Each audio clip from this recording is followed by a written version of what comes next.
Essa é a parte 2 de uma série sobre a experiência de países colonizados pelos alemães na chamada época guilhermina. No último episódio falamos sobre a Namíbia, a fundação do sudoeste africano alemão, e aqui o colonialismo alemão era vacilante, e esse caráter incerto era reflexo de um conflito interno do governo de Berlim entre o chanceler Otto von Bismarck e o imperador recém-coroado Guilherme II.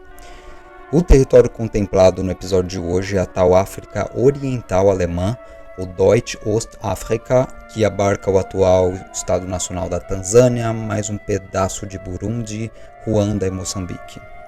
África Oriental Alemã, né? Criatividade dos colonizadores para nomear os territórios militarmente invadidos continua zero, mas nesse caso temos um colonialismo bem coordenado, um plano de controle populacional mais bem delimitado. Primeiro porque, diferente da desértica Namíbia e seus nativos pastores, a Tanzânia já tinha sido palco de uma história imperial extensa. Os alemães chegam lá e já se defrontam com uma geografia política insanamente complexa. As regiões montanhosas eram controladas por povos sem governo e sem muita paciência para quem quisesse impor governos a eles. Já as regiões costeiras eram controladas por oficiais árabes ou de povos africanos que não tinham nada a ver com as populações locais. Na língua Swahili, a gente designa esses primeiros colonizadores como Akida e os soldados deles eram Askani. Essas são duas palavras que vão voltar a todo momento aqui. E como aconteceu na Namíbia, companhias coloniais alemãs eram iniciativas de mercadores amparadas por uma polícia colonial pouco numerosa, além de funcionários de governo pagos, com muito protesto, com dinheiro do contribuinte alemão. E o primeiro governador-geral da África Oriental alemã, o cara chamado Karl Peters, entende que só conseguiria controlar aquele território imenso contando com o apoio dos Askani. E é o que ele faz. Na hora de fazer acordo com eles, ele e a sua comitiva alemã chega como mercadores interessados em comprar terras e garantir seu pedacinho naquela região farta em bens agrícolas e ouro, muito ouro. Só que na hora de adentrar os interiores inóspitos, repletos de uma colcha de retalho de povos, grupos linguísticos e culturas muito diversas, o Karl Peters escolheu o justo modelo de colonização do Cristóvão Colombo. Ele contatou chefes tribais diversos dos Uzigua, dos Uluguru, dos Usagara, e ele volta para a Alemanha no dia 7 de fevereiro de 1885, trazendo 12 acordos falsificados com povos locais. Bismarck acredita que ele realmente fez esses acordos e que o cara era um mestre da diplomacia. Afinal, fazer acordo de cessão territorial com 12 grupos tribais em várias línguas diferentes, em uma campanha só ainda por cima, é uma façanha para poucos. E o Bismarck garante aquelas Schutzbriefe das quais falamos no último episódio, aquelas cartas imperiais que garantem posse de um terreno porque o imperador assim o disse. E o Karl Peters pode voltar para a África Oriental com seu bando de mercadores e mercenários. O trabalho que ele tem em seguida é de unir esses mercadores em um interesse comum, apelar para eles que devem largar suas eventuais desavenças e espírito de concorrência e se juntar em uma só empresa. Em 1887, ele já chega na Tanzânia com a tal da Deutsche Kolonialgesellschaft, Companhia Colonial Alemã. A necessidade de se unir para conquistar vai virar uma constante na história daquele país dali em diante, porque também os nativos terão que aprender a fazer o mesmo.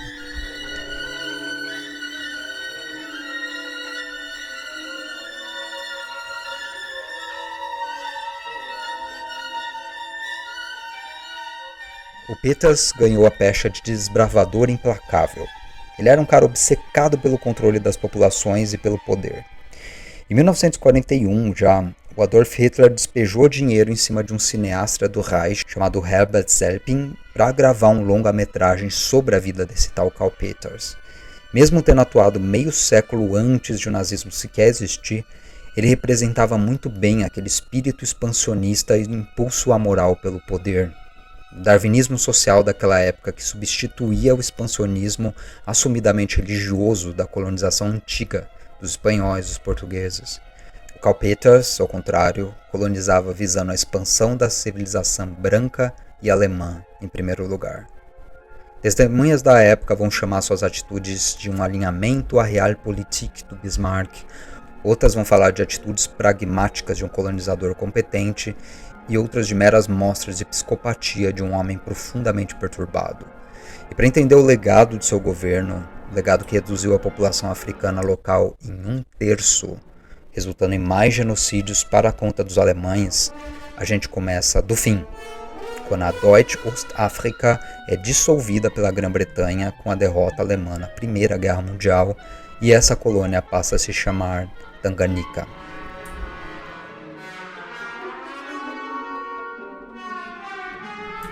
Um historiador tanzaniano chamado Reginald Elias Kirei ilustra o período do mandato da Tanganyika como um momento em que os alemães engataram chifres com os britânicos, eu cito ele. Esse é um episódio curioso sobre como antigas hostilidades lá da Primeira Guerra Mundial persistem entre populações de ambos os países, e elas se deixam ver sobretudo nas suas colônias. Em primeiro lugar, os britânicos esqueceram do credo liberal que eles mesmos inventaram e fizeram de tudo para desapropriar fazendas e casas de comércio alemães depois desse evento. E muitas foram simplesmente invadidas e leiloadas a preço de banana.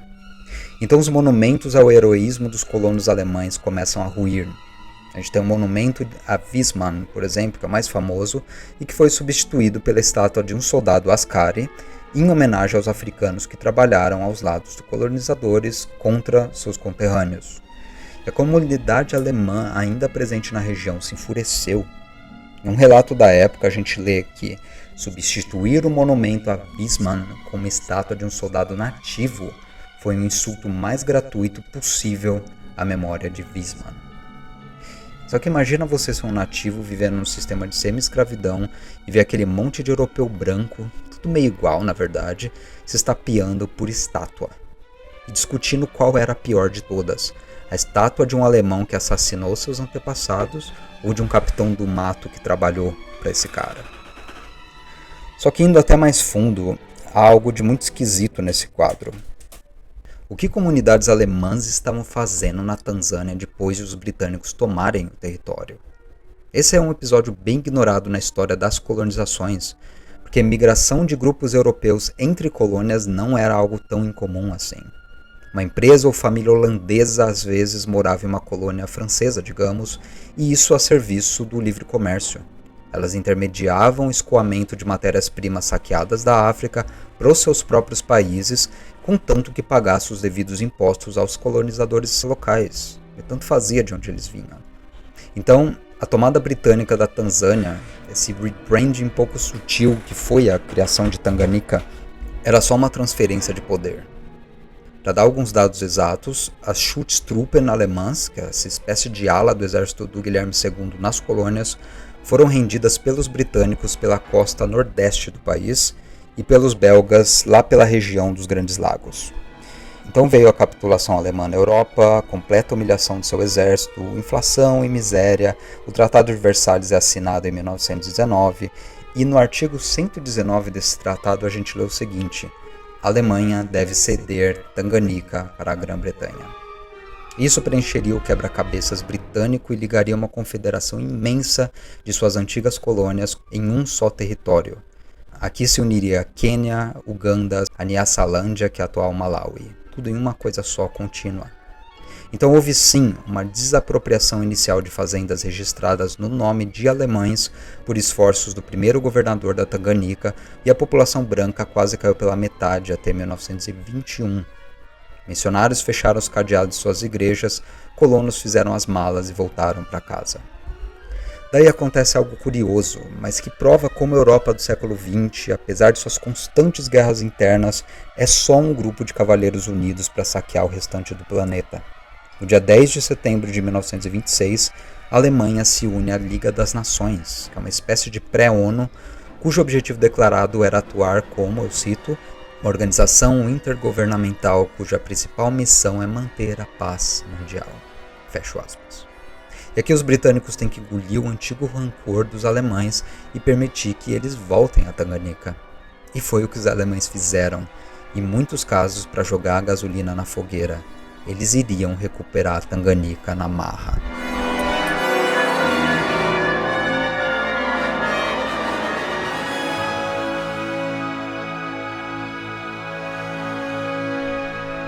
Mais alguns números. Em 1921, só 188 alemães voltaram, que é relativamente pouca coisa. Só que em 1939, a população alemã já era 23% maior do que a britânica. Oficiais britânicos perdiam mais o sono com a arruaça e a ameaça de alemães do que propriamente com problemas com nativos. Em 1938, a gente tem um exemplo bem evidente do tipo de sentimento que imperava naquela região. O relatório oficial do governo do mandato, de título Atividades Alemãs, eu cito aqui. Os alemães em Tanganica são uma comunidade exclusiva. Chegam em navios alemães, ficam em hotéis alemães, compram apenas produtos alemães em lojas alemães, empregam somente alemães e exportam seus produtos em navios alemães novamente para a Alemanha. Assim, a Grã-Bretanha, que governa e financia o país, protege-o com sua marinha e constrói suas estradas e caminhos de ferro. E ela é boicotada por uma das nossas maiores comunidades produtoras. Os efeitos desse estado de coisas podem ser resumidos por: item A. O país deixa de dar empregos para cidadãos britânicos. Item B. O transporte marítimo britânico perde sua justa proporção de frete. Item C. As indústrias de exportação britânicas sofrem com isso. E D. Empreendimentos comerciais britânicos neste país estão sendo gradualmente eliminados. Um detalhe importante que o funcionário imperial britânico deixou de mencionar é o seguinte: esse contingente alemão era formado por uma ala fanática do partido nazista, e eles eram bem organizados. Com a subida de Hitler ao poder, prolifera-se a tendência de criar associações. Esse foi um lance que aconteceu aos montes na própria Alemanha e representa a destruição dos sindicatos e da lealdade de classes mesmo dentro da Alemanha democrática e a sua reorganização em grupos de interesse, sempre a serviço do Reich, organizados a partir de um sistema de hierarquia cega muito parecida com agrupamentos militares. Então, quer exemplos de como isso aconteceu na Tanzânia? A Deutscher Bund surge em julho de 1933. E aqui o Hitler nem executou seu autogolpe ainda, o Hindenburg ainda era a maior voz dentro da Alemanha, só que a gente vê a capilaridade do partido nazista já então. E o objetivo declarado dessa Deutscher Bund, ou Associação Alemã, é servir como associação cultural. Só isso que eles escreveram na hora de se registrar para o mandato britânico.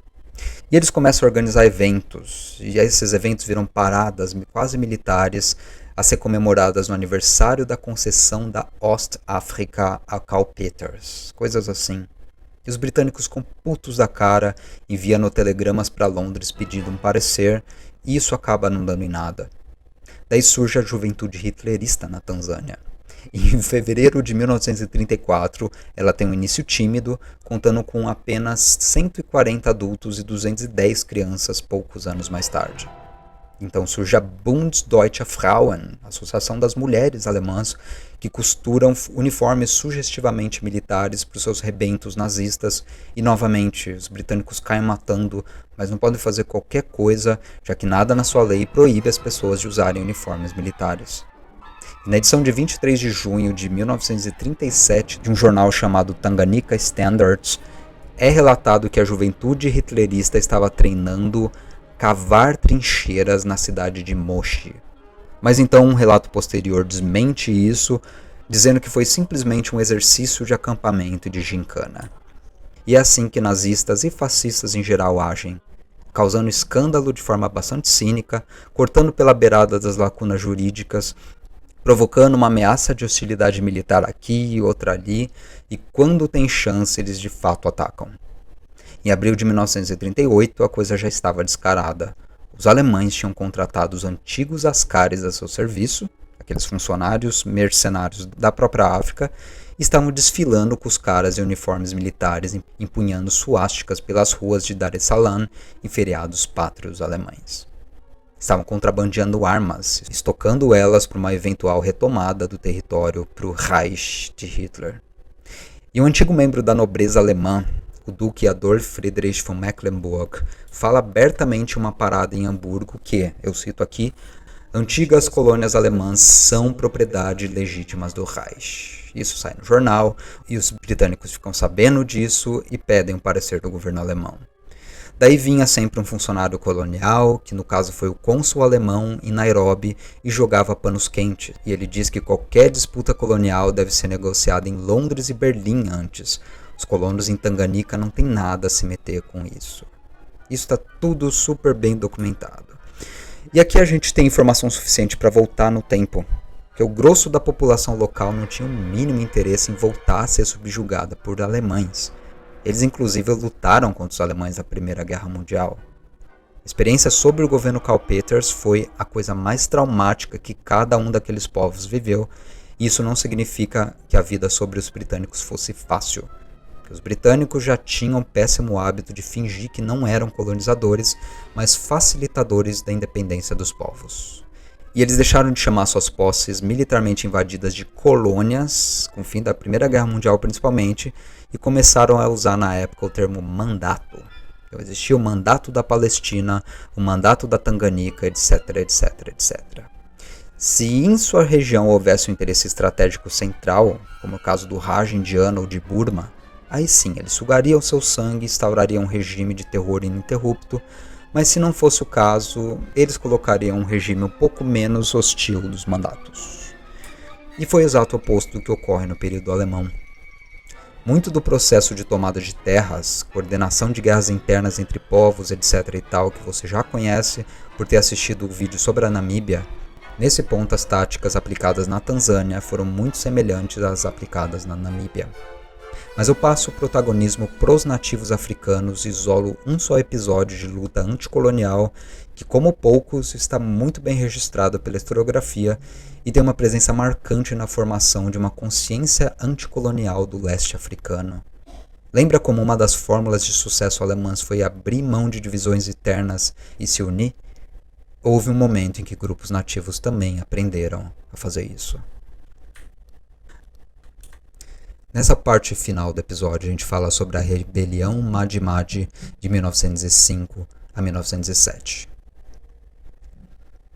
Na historiografia do leste africano, volta e meia a gente se depara com a informação de que poucos eventos da era colonial foram tão extensivamente registrados quanto esse. E de fato muito se escreveu a respeito, mas muito do que foi escrito era pura propaganda imperial alemã. É incrível como o mesmo evento pode ser entendido de forma tão distinta em dois momentos da história.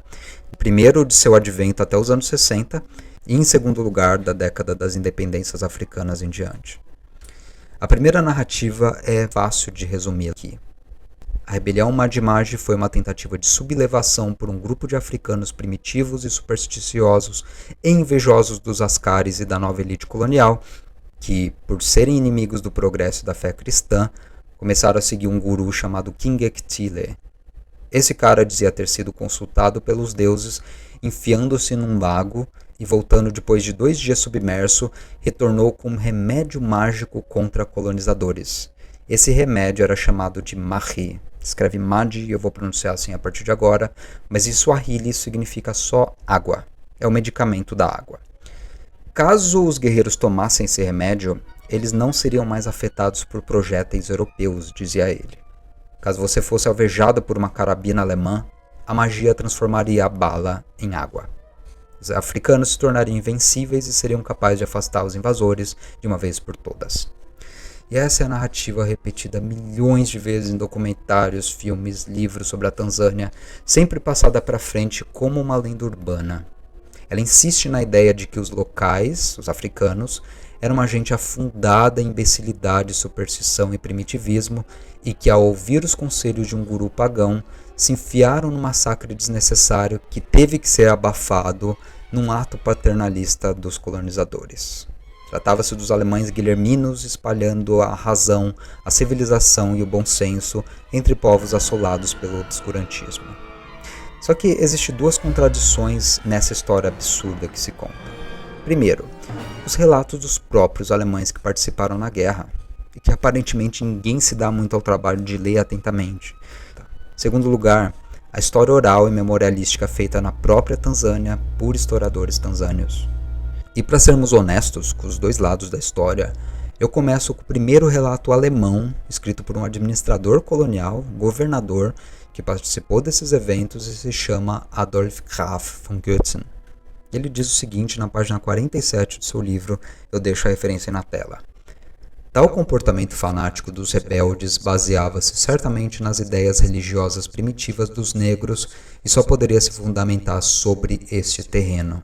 No entanto, isso não nos dá o direito de caracterizar a revolta em si como um movimento religioso, porque a constante da substituição de uma fé antiga por uma nova, ou de defendê-la contra tal crença, sem dúvida, não desempenhou aqui qualquer papel. Ademais, nas fileiras dos insurgentes, vemos lutar não somente pagãos, mas também pessoas que professam o Islã, e até mesmo alguns cristãos, embora não vejamos árabes, sudaneses e outros elementos estrangeiros. É uma batalha dos negros bantu contra todos os invasores das demais raças.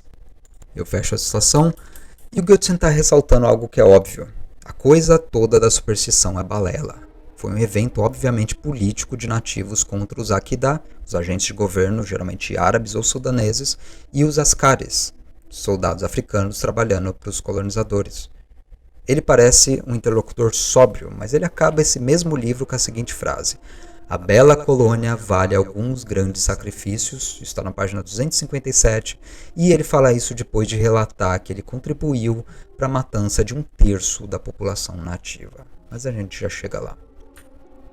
Segundo a fonte historiográfica mais séria para esse evento, veio do Departamento de História da Universidade de Dar es Salaam, no Madi Research Project de 1968 a 9, com alunos de graduação do curso de História. E dessa turma saiu a publicação Records of the Madi Rising, Part 1, de 68, a primeira tentativa acadêmica mesmo de organizar informações sobre um evento que se estendeu por todo o território nacional. Daí vieram várias outras pesquisas sérias e documentais, cujo conteúdo eu resumo aqui. A rebelião começa com a população sem estado que vivia nas montanhas. Em resistência à incorporação à economia colonial e à sua redução ao status de camponeses presos a fazendas, eles começaram uma campanha de boicote. Para ser mais específicos, esses, que eram o povo Matumbi, entravam em plantações e desenraizavam o algodão plantado por hectares e hectares de terra durante o dia. Isso começa no mesmo lugar onde um Akida árabe atuava como agente de governo. Quando há a primeira represália a esse ato tão simbólico de boicote, os locais árabes, alemães e do povo Ngoni, que eram inimigos históricos do Matumbi, entram em ação. Só que aqui os Matumbi resistem e se aproveitam da sua localização em montanhas, que tornava sua defesa muito mais vantajosa, e saem em busca de alianças com demais tribos para enfrentar seus inimigos. E aqui entra um profeta e médium chamado Kinjekitile Ngwale. Ele morava a oeste das montanhas de Matumbi, mas até então não tinha qualquer posto de autoridade. E esse profeta propõe ser capaz de intermediar uma aliança entre tribos da região, e para isso ele deveria construir uma cabana onde ele se comunicaria com os ancestrais de cada uma delas. Daí vem a notícia de que ele estaria distribuindo um remédio chamado Madi, que novamente significa só água, e que protegeria os guerreiros contra projéteis europeus. Os peregrinos começam a chegar aos montes no seu vilarejo, num evento que foi caracterizado à época como uma procissão de casamento. E se os colonos perguntassem o que os nativos estavam fazendo, a resposta seria: eles estão indo visitar um profeta que diz ser Boqueró, uma espécie de filho de Deus nas crenças locais, e que, por sua vez, tem um remédio chamado Mahi, água. E era esse o movimento de rebelião em massa que, paradoxalmente, tinha que se organizar de forma secreta. Era a construção de uma confederação de tribos que falavam línguas diferentes, faziam parte de grupos étnicos diferentes, mas que compartilhavam de símbolos semelhantes. Todo nativo podia ir buscar água com esse tal profeta, e esse ato consistia em uma consulta com líderes daquilo que se tornaria a primeira rebelião pan-tribal da Tanzânia. Houve problemas organizacionais. O Kinjekitile e os Matumbo não conseguiram orquestrar um plano único de ataque contra os alemães. Alguns nativos insensados por esse espírito de revolta começam a atacar fazendas coloniais cedo demais. Logo, os Akida de outro centro urbano chamado Kibata já estava fazendo investigações de uma possível sublevação, descobrem uma coisa ou outra e começa a contra-atacar. Em 30 de julho de 1905, aquilo já assume as dimensões de uma guerra. Kibata é saqueada e cada clã que tinha recebido Madi põe-se a atacar o centro de controle alemão mais perto de sua aldeia. Os alemães se tocam das dimensões do evento quando Samanga é atacada. Eu vou deixar um mapa de tudo isso aí. Isso ocorre no dia 31 de julho de 1905. E o governador Götzen, cujo relato eu li agora há pouco, tinha em mãos em todo o distrito somente 588 askari e mais 458 policiais a sul.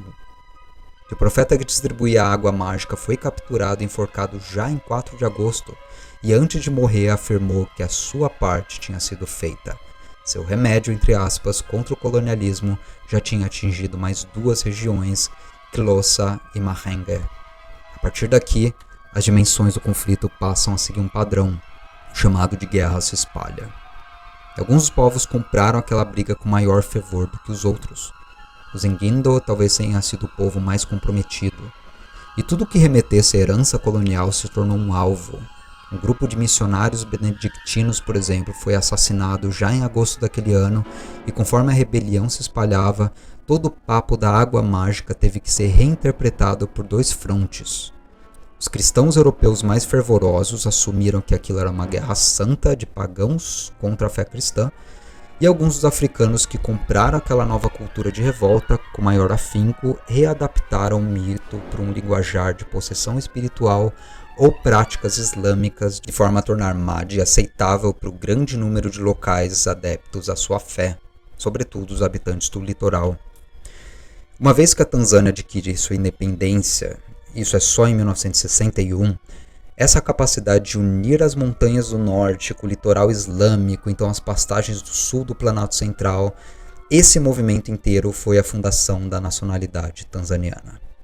Apesar das suas rixas étnicas internas, apesar dos aristocratas rerês terem massacrado povos vizinhos por gerações e gerações, todo mundo naquele território lutou contra alemães durante a revolta de Madi Madi. Isso é, como qualquer discurso nacionalista, meio verdade. Ainda no ano de 1905, houve diferentes níveis de participação dos povos, e ela geralmente tinha a ver com seu status dentro do domínio alemão. Então a gente tem o caso de oficiais Kolelo, por exemplo, que permaneceram indiferentes à rebelião. Já agrupamentos de escravos fugidos e caçadores que habitavam a área remota do Kisangire compraram aquela briga de corpo e alma. Então o discurso que o evento assumiu tinha um caráter quase milenarista a partir de certo momento, como relata um historiador que eu cito aqui. Um novo líder surgirá e com ele um novo mundo. E não vai dar tempo de falar sobre todos os líderes regionais do conflito. Há aqui Selamani Mamba, a Jumbe Gabriel Mumbu, a Songhea Mbano, e vale a pena pesquisar a trajetória e contribuição de cada um deles. Só que sem telégrafo, sem telefone, sem aviões, a rebelião se espalha por um território que equivale a 3 Alemanhas em menos de 2 meses. Missões católicas e luteranas são queimadas como símbolo daquela reconquista, e há registro de mensagens telegráficas do governador Götzen pedindo ao Reich, com urgência, mais 150 tropas europeias, além de funcionários para liderar mais 600 askari. O imperador ordenou que embarcações alemãs atracadas na China e no Pacífico viessem em auxílio da África Oriental Alemã. Do outro lado do campo, a solidariedade interafricana exigiu que alguns códigos fossem criados. Todos que tomaram Mahdi ritualístico passaram a se designar como Hongo. A entrada de um grupo no território de outro exigia que fosse falada a seguinte senha: Hongo ou europeu? Qual é o mais forte? Hongo. E criaram-se insígnias, criaram-se troféus. Essa espontaneidade revolucionária é algo que marca vários movimentos de independência africana posteriores e certamente contribuiu para a permanência de Madi Madi no imaginário do leste africano. Todos os que tomaram Madi se uniram como se fossem de um só clã, o guerreiro Claude Mikamati relata posteriormente. Eu vou deixar uma bibliografia detalhada sobre cada momento da guerra, as alianças e variantes geográficas, mas não faz sentido insistir tanto nisso aqui. Resta assim a gente responder o que acabou com essa guerra. O poderio tecnológico superior dos alemães e a sua capacidade de trazer askaris de outros cantos para lutar e morrer como mercenários foram com certeza 2 fatores importantes, mas não os únicos. Houve 3 expedições vindas diretamente da Alemanha. Wangenheim chegou em Mahende em 9 de março de 1906, depois o general Schleiznitz pelas montanhas de Vidunda e depois o general Johannes chega a Songea em 29 de novembro. Em alguns casos, eles oferecem dinheiro e trabalho garantido em troca de rendição dos locais. Na maioria dos outros casos, segue-se o método de Wangenheim, expresso sua correspondência com o governador-geral em 22 de outubro daquele mesmo ano. Ele diz o seguinte: somente a fome e o que ela pode desencadear poderá trazer a submissão derradeira. Ações militares por si só continuam funcionando mais ou menos como uma gota no oceano. E os alemães começam a incendiar tudo no verão já seco de 1906. Incendeiam aldeias, plantações, florestas. O gado é morto, as fontes de águas contidas. E a punição de um ano completo de fome para populações inteiras vira a saída de administradores alemães pançudos e bebedores de cerveja. Chefes tribais que viravam a casaca eventualmente, como os Yao, foram recompensados com terras dos antigos inimigos massacrados. Homens e mulheres e crianças que sobreviviam foram forçados a sobreviver do mel que achavam eventualmente no meio da mata ou de raízes que conseguiam cavar. Qualquer forma de agricultura ou pecuária lhes foi vedada. O sul de Usagara foi descrito por testemunhas da época como um terreno desolado, uma espécie de estepe fantasma já no final de 1906. O Vidunda perde metade da sua população. O líder Anguira, saindo da custódia alemã alguns meses mais tarde, olha para todos os lados e se pergunta: sobre quem que eu vou governar? Metade dos Matumbi, iniciadores dessa rebelião, são assassinados. 3/4 dos Pangwa são assassinados. E as baixas europeias? 15 alemães, mais 73 Ascari e 316 auxiliares que eles compraram como mercenários. E é fácil se esquecer desse e de mais genocídios porque quem aprende sobre o povo Pangwa ou Matumbi na escola? Esses nomes nem chegam aos nossos ouvidos. E é difícil reconhecer um morticínio se não nos é ensinada sequer a existência de culturas inteiras que povoam a África. Existe um déficit vergonhoso no ensino brasileiro sobre a história africana. Eu espero ter feito uma contribuição mínima aqui. A continuação da história é o que eu narrei no começo do episódio. Os 9 anos de semi-escravidão em fazendas alemãs, então a Primeira Guerra Mundial, então o mandato britânico, então a nazificação dos colonos alemães e a Segunda Guerra Mundial. Só que já a nossa narrativa para por aqui. Existe hoje em dia um museu memorial de Madi na cidade de Songea. Vocês acham no YouTube fotos e vídeos dentro dessa instituição. O ensino tanzaniano, a partir de 1985 só, renovou muito a forma como Madi era contada. Eles substituíram os livros traduzidos do alemão que eram ensinados sobre o evento e começaram a trazer veteranos de guerra que iam até as escolas para contar sobre sua experiência para a criançada. E hoje em dia a gente tem disponível uma grande obra do Reginald Elias Kirei, que é um historiador nativo da Tanzânia que traduziu muita coisa do Swahili pela primeira vez para as línguas ocidentais. Ele faz uma pesquisa magnífica num livro que saiu pela Brill e que está em domínio público. Ele inclusive fez seu doutorado na Universidade de Hamburgo, na Alemanha, e ele tem várias entrevistas por aí em inglês. É uma figura pública muito atuante na divulgação de conhecimentos sobre a história colonial de seu país. E hoje a Tanzânia tem o Swahili e o inglês como línguas oficiais, mais as 119 outras línguas faladas. Algumas dessas línguas foram extintas nesse meio tempo, mas o Swahili acabou funcionando como uma língua franca dentro da África Centro-Oriental. E se você tiver interesse em línguas, existe o aplicativo de ensino Duolingo que abriu um curso de Swahili ensinado em inglês. É uma chance única de ter um contato com uma língua africana. Além dessa língua, abriram um curso de Zulu também, idioma falado no sul do continente.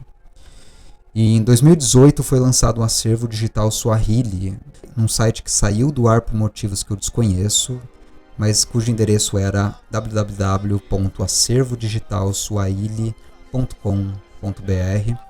E por fim, há aspectos políticos da expansão do Swahili como língua franca tanzaniana que não deu para falar aqui, mas tanto o Madi quanto o uso da língua Swahili tem tudo a ver com a formação do Estado Nacional Unitário da Tanzânia a partir de 1961 E o René Panduro Alegria escreveu uma tese sobre isso pela USP, a construção de uma língua oficial africana, o Swahili na Tanzânia. Essa é uma tese de 2000 que está disponível de graça na internet.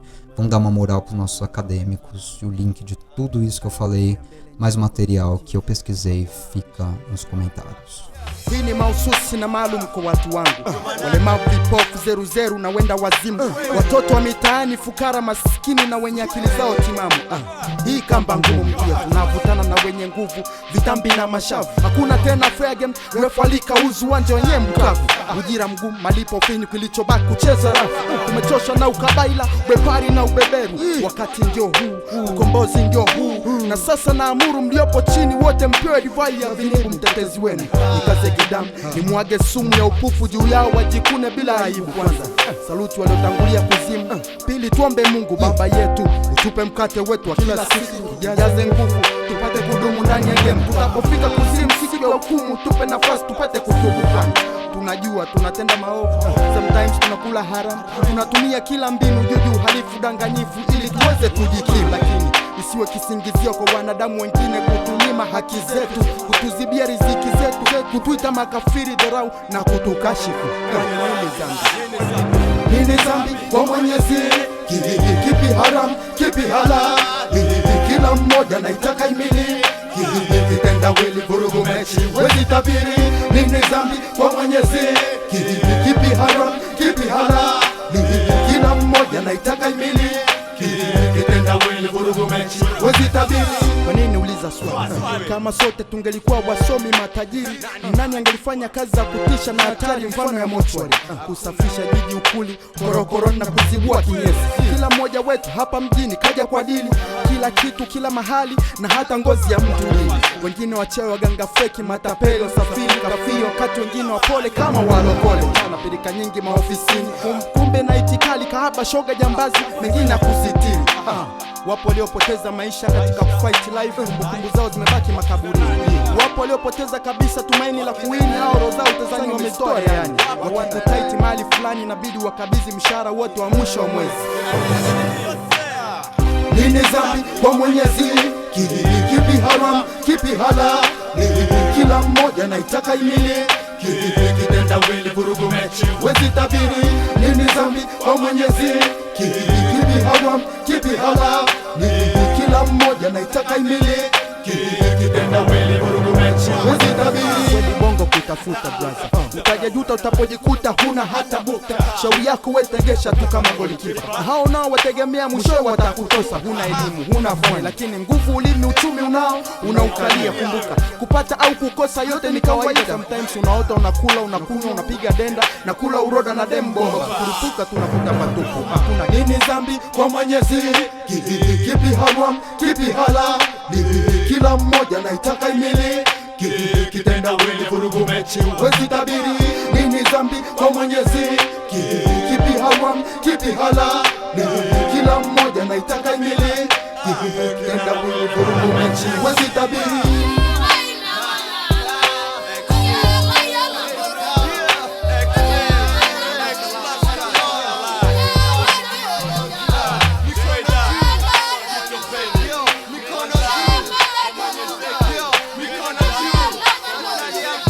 We're gonna do